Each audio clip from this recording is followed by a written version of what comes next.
केलेल्या चुका नेहमी महागात पडतात आणि त्याचा विपरीत परिणाम हा कोणावर तरी होतोच आणि त्याची किंमत भरावी लागते. विशेष म्हणजे चूक होण्यापूर्वीची वेळ ही चूक सुधारण्याची वेळ असते. काय आपण चुका करता? उपासना उपासना उपासना उपासना प्रभुजी करो उपासना प्रभुजी करो उपासना उपासना उपासना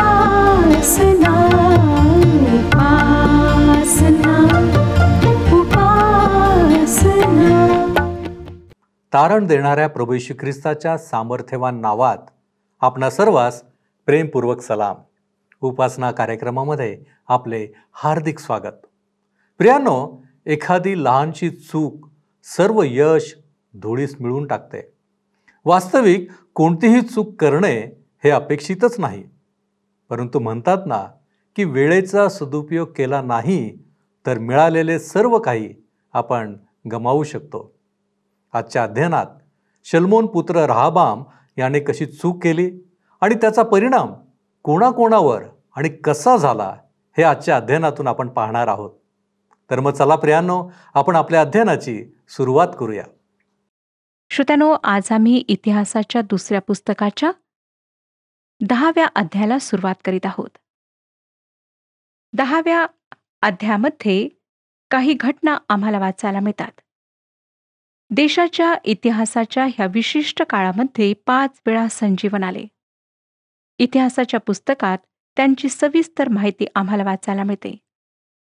श्रोत्यानो, दक्षिणेकडचे राज्य 2 कुळांनी बनले, त्याला यहुदा म्हणण्यात आले. उत्तरेकडचे राज्य 10 वंशांनी बनले व त्याला इस्रायल म्हणून ओळखण्यात येऊ लागले. परमेश्वर यहुदाच्या घराण्यावर विशेष भर देत आहे, कारण ह्याच दाविदाच्या घराण्यातून येशू ख्रिस्त येणार होता. 10वा अध्याय पहिली 2 वचने सांगतात, रहाबाम शखेमास गेला, कारण त्याला राजा करण्यासाठी सर्व इस्रायल तिथे गेले होते. नबाटाचा पुत्र यराबाम हा शल्मोन राजासमोरून पळून जाऊन मिसर देशात राहिला होता. तेथे त्याने हे ऐकले. इतिहासाचे पुस्तक आम्हाला ही गोष्ट सांगत नाही, परंतु राजेच्या पुस्तकात आम्हाला सांगण्यात आले आहे की ह्या माणसाने म्हणजे यराबामाने शल्मोनाच्या मृत्यूपूर्वीच बंड करण्याचा प्रयत्न केला होता आणि त्याला आपला जीव वाचविण्यासाठी पळून मिसर देशाला जावे लागले. शल्मोनाच्या मृत्यूपर्यंत तो तेथे राहिला. आता तो राज्यात पुन्हा बंड करण्यासाठी परत आला. रहाबामाने सुज्ञ निर्णय घेतला असता व ह्या व्यवहारात सौम्यतेने तो वागला असता तर देशाचे विभाजन झाले नसते.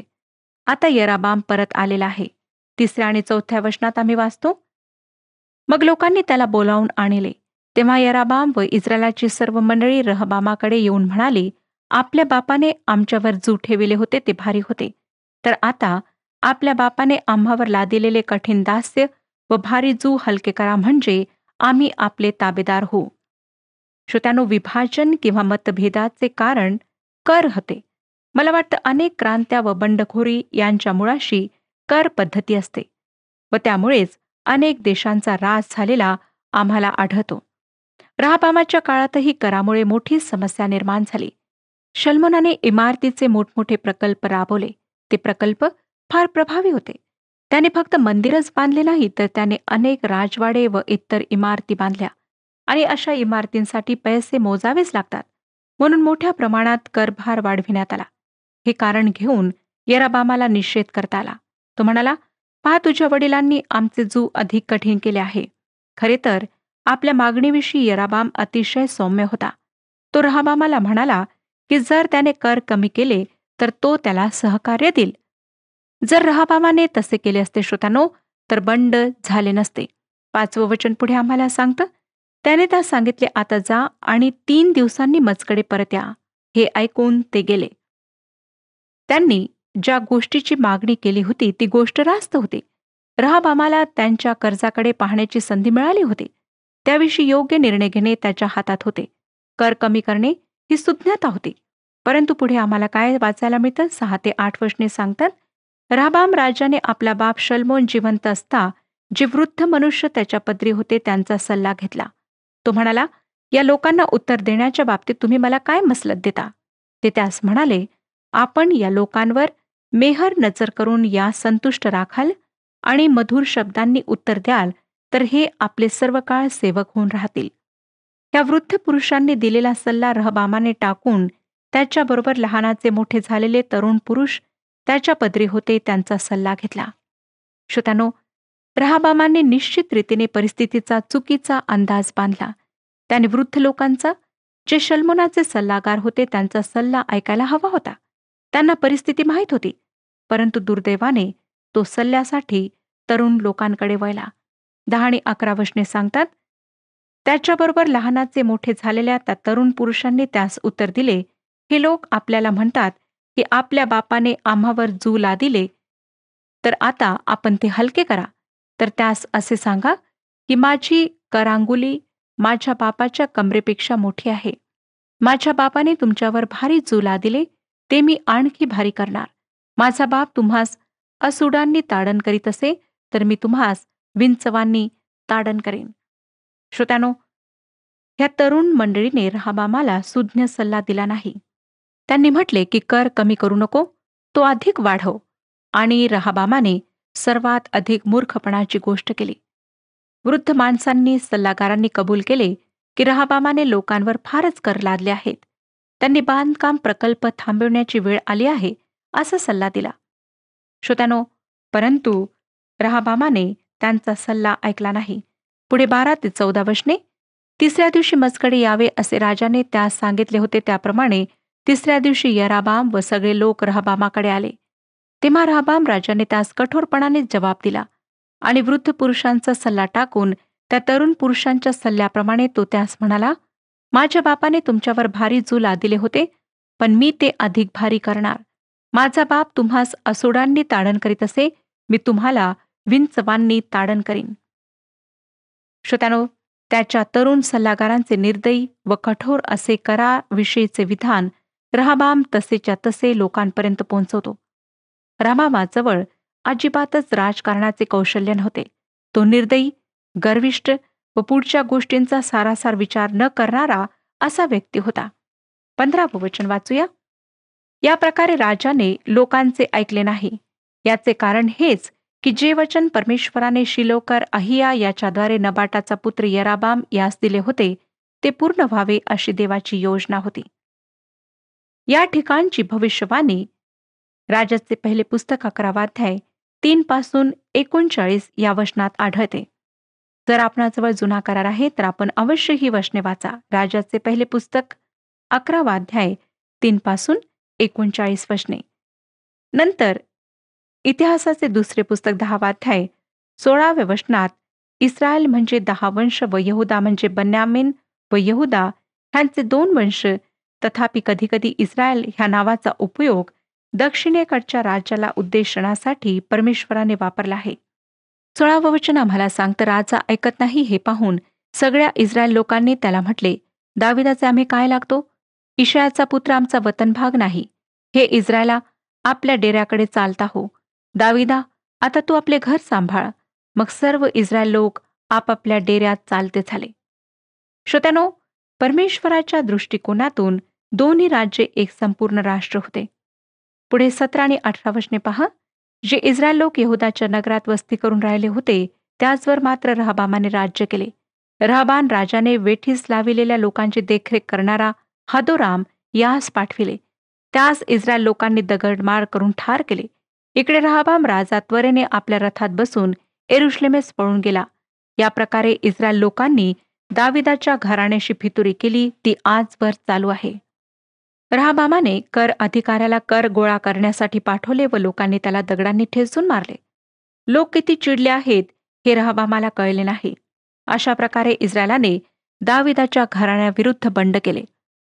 ह्या ठिकाणी श्रोत्यानो, आज तागायत म्हणजे त्या दिवशी इतिहासाचे दुसरे पुस्तक लिहिण्यात आले त्या दिवसापर्यंत असा अर्थ होतो.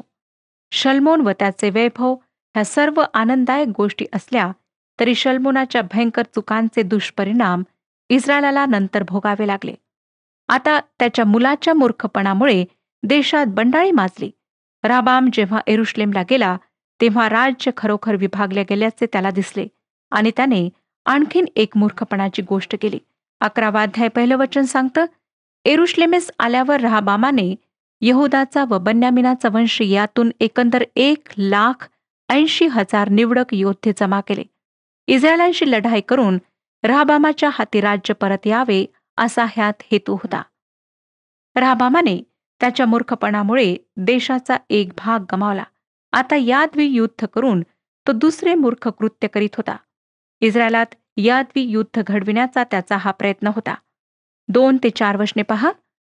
तेव्हा देवाचा माणूस शमाया यास परमेश्वराचे असे वचन प्राप्त झाले की यहुदाचा राजा शल्मोन पुत्र राहाबाम यहुदा व बन्यामीन यांच्या कुळातले सर्व इस्रायल लोक यास असे सांग, परमेश्वर म्हणतो, आपल्या बांधवांवर स्वारी करून लढू नका.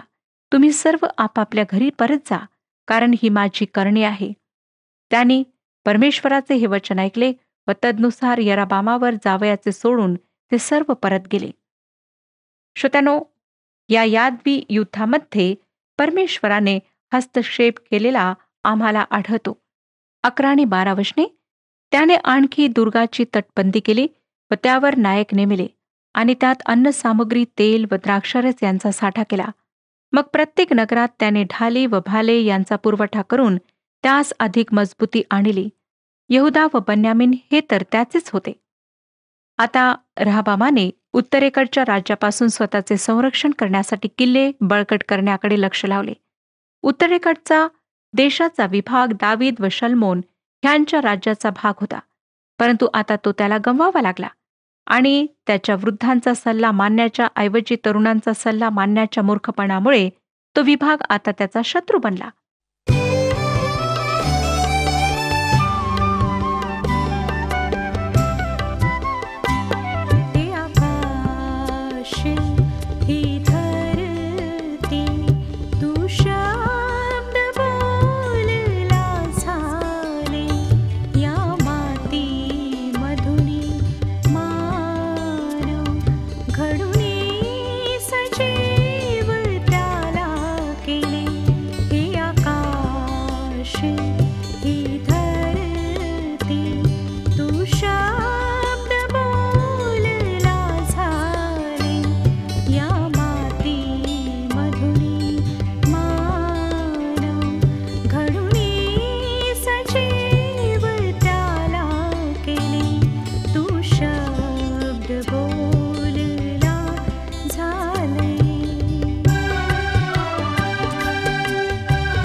या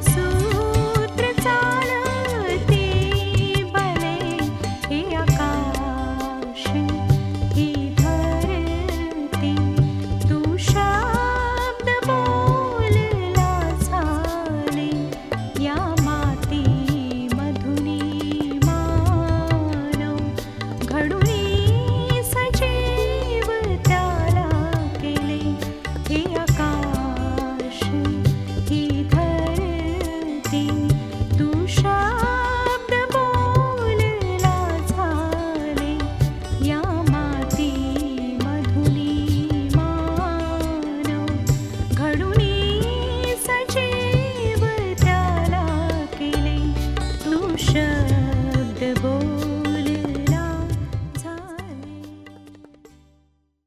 13वं वचन आम्हाला सांगतं, अखिल इस्रायलातील याजक व लेवी आपले सर्व प्रदेश सोडून त्याचकडे गेले. श्रोत्यानो, आपणाला आठवतच असेल की लेव्यांना काही शहरे देण्यात आली होती. ती शहरे इस्रायल देशात सर्वत्र होती, परंतु कुळ किंवा वंश म्हणून त्यांना विशिष्ट असा भौगोलिक विभाग इतर वंशाप्रमाणे देण्यात आलेला नव्हता. आता लेव्यांनी आपली शहरे सोडली व ते उत्तरेकडच्या राज्याला सोडून दक्षिणेकडे आले. राहबामाच्या मूर्खपणामुळे संपूर्ण देशात गोंधळ व अस्वस्थता निर्माण झाली. शल्मोन त्याच्या काळात वैभव, सुबत्ता, शांती ह्यांच्या उच्च शिखरावर होता, परंतु त्याच्याच काळात देशाच्या ऱ्हासाची बीजे रोवल्या गेली. शल्मोनाने देवाकडून राजकारणासाठी, जगिक व्यवहारासाठी सुज्ञता मागितली. दाविदाच्या आपल्या पित्याच्या सर्व मनोकामना त्याने पूर्ण केल्या, परंतु त्याने देवाची व दाविदाची सर्वात मोठी आज्ञा पाळली नाही, म्हणजे तो देवाच्या समागमे सर्व काळ चालला नाही. आता श्रोत्यानो, आपण पुढची वचने वाचूया. 14 आणि 15 वचने सांगतात, या प्रकारे सर्व इस्रायलात लेवी आपली शिवारे व वतने सोडून यहुदा व येरुशलेम येथे आले, कारण त्यांनी परमेश्वराप्रित्यर्थ याजकाचे काम करू नये म्हणून यराबाम व त्याचे पुत्र यांनी त्यास घालून दिले होते. यराबामाने उच्च स्थानासाठी बोकडाच्या मूर्तीसाठी व त्याने केलेल्या वासराच्या मूर्तीसाठी आपलेच याजक नेमिले. देशाच्या उत्तर भागात राहणारे सर्व लेवी व याजक दक्षिणेकडे निघून आले, जेणेकरून ते मंदिरामध्ये देवाची सेवा करणे चालू ठेवू शकतील. त्यानंतर श्रोत्यानो, यराबामाने सैतानाची पूजा करायला सुरुवात केली. याविषयी राजेचे पुस्तक, पहिले पुस्तक 12 अध्याय 27 ते 29 वचने आम्हाला सांगतात. राजाचे पहिले पुस्तक 12 अध्याय 27 ते 29 वचने. यराबामाला लोकांची देवाविषयीची गरज माहीत होती. देवाचे मंदिर येरुशलेमेत असल्याने ते देवाची भक्ती करण्यासाठी येरुशलेमला जातील व त्यांच्या येरुशलेमला वारंवार जाण्यामुळे ते आपल्या विरुद्ध वळतील व आपल्याला ठार मारतील, अशी काळजी यराबामाला पडली.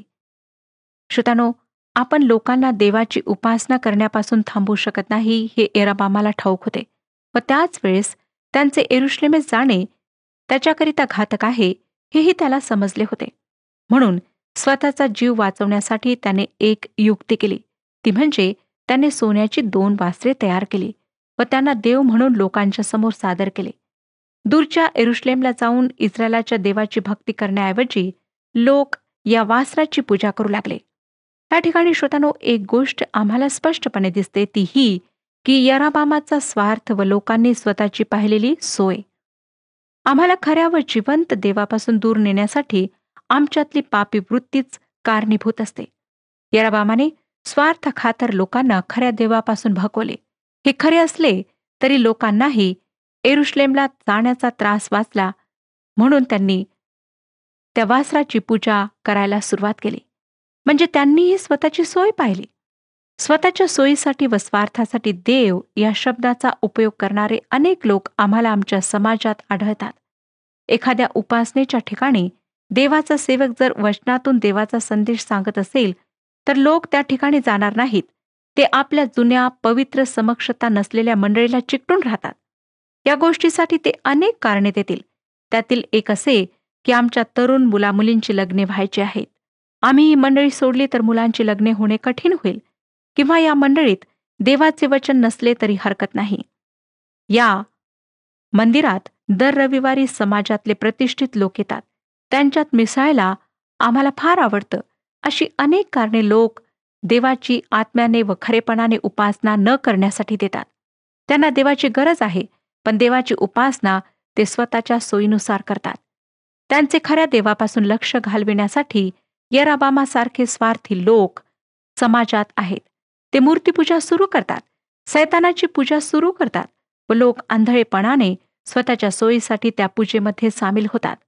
श्रोत्यानो, प्रभू येशू परगम येथील मंडळीस काय म्हणाला हे आपणाला आठवतं का? प्रगटीकरणाचे पुस्तक 2 अध्याय 13 वचन, तू कोठे राहतोस हे मला ठाऊक आहे. सैतानाचे आसन आहे, तेथे तू माझे नाव दृढ धरून राहिला आहेस, आणि जेथे सैतान राहतो तेथे माझा साक्षी, माझा विश्वासू अंतिरपा, जो तुम्हामध्ये जीवा मारला गेला, त्याच्या दिवसातही तू माझ्यावरील विश्वास नाकारला नाही. श्रोत्यानो, परगम शहर मूर्तीपूजक शहर होते, तरी त्या शहरात काही लोक असे होते की त्यांनी मूर्तीपूजा केली नाही. त्यांनी खऱ्या व जिवंत देवाची उपासना चालू ठेवली.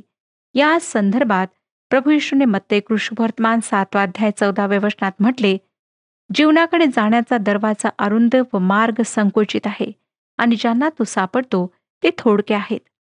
श्रोत्यानो, जी गोष्ट आमच्या व परमपवित्र सेनाधीश परमेश्वराच्या मध्ये उभी आहे ती मूर्ती आहे. मग ते तुमची आवडती व्यक्ती असो किंवा वस्तू असो, त्या गोष्टीला किंवा व्यक्तीला तुमच्या जीवनात परमेश्वरापेक्षा अधिक महत्त्व असते, तेव्हा मूर्तीपूजेचे पाप तुमच्या हातून घडते. मूर्तीपूजा म्हणजे सैतानाची पूजा. या पूजेचे वेगवेगळे प्रकार आहेत. ज्याने आपल्याला निर्माण केले व ज्याने आमच्यावरची स्वतःची प्रीती व्यक्त करण्यासाठी स्वतःचा एकुलता एक पुत्र दिला, त्या आमच्या प्रेमळ स्वर्गीय पित्यापेक्षा इतर कोणत्याही व्यक्तीला वस्तूला परमस्थान देण्याचे मूर्तीपूजेचे पाप तुमच्या व माझ्याकडून ना हो. कारण निर्गमचे पुस्तक 20 अध्याय 3 ते 6 वचनांमध्ये परमेश्वराची आज्ञा आहे, माझ्याखेरीज तुला वेगळे देव नसावेत. आपल्यासाठी कोरीव मूर्ती करू नको. वर आकाशातील, खाली पृथ्वीवरील व पृथ्वीखालच्या जलातील कशाचीही मूर्ती करू नको.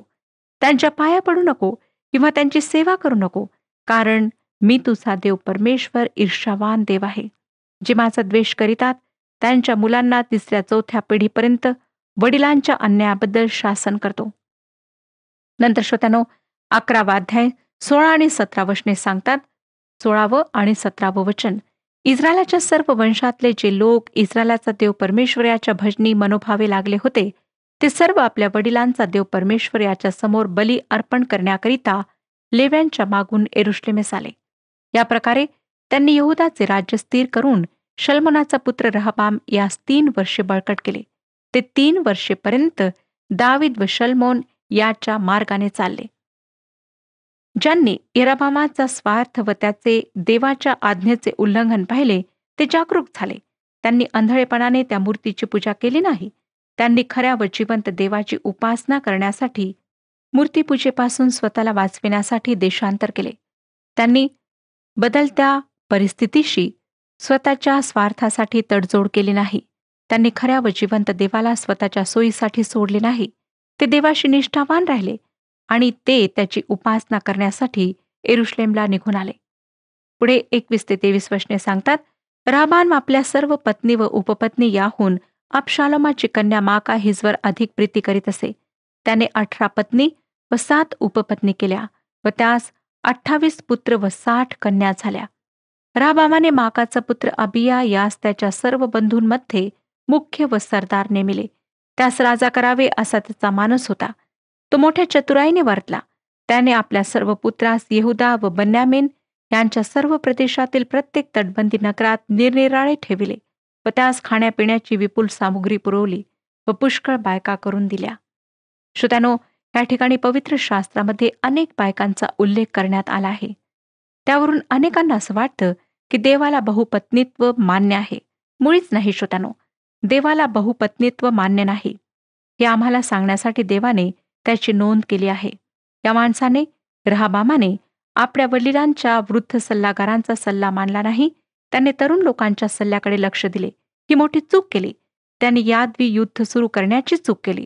त्याने अनेक बायका केल्या.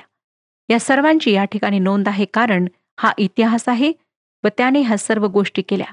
देवाने त्याला ज्या गोष्टींसाठी शासन केले त्यापैकी त्याचे बहुपत्नीत्व ही एक गोष्ट होती.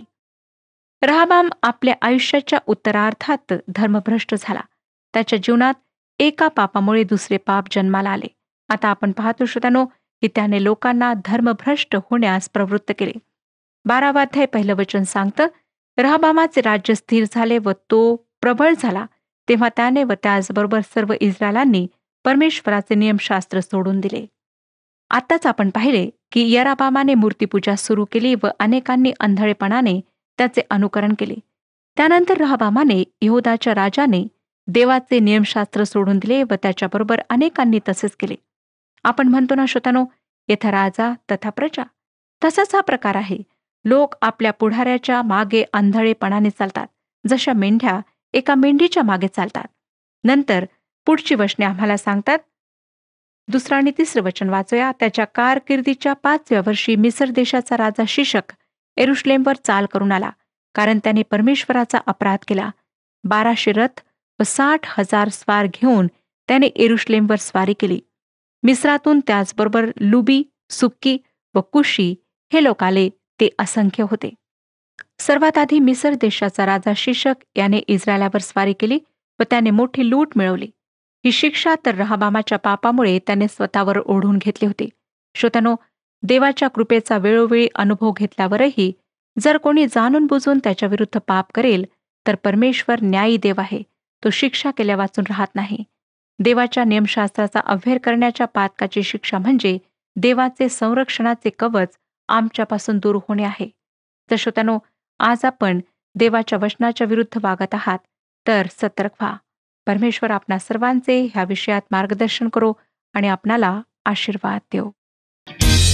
हा कार्यक्रम आपणास आवडला काय? आता आम्हाला एक मिस कॉल करा आणि आपण पुढील विजेता होऊ शकता.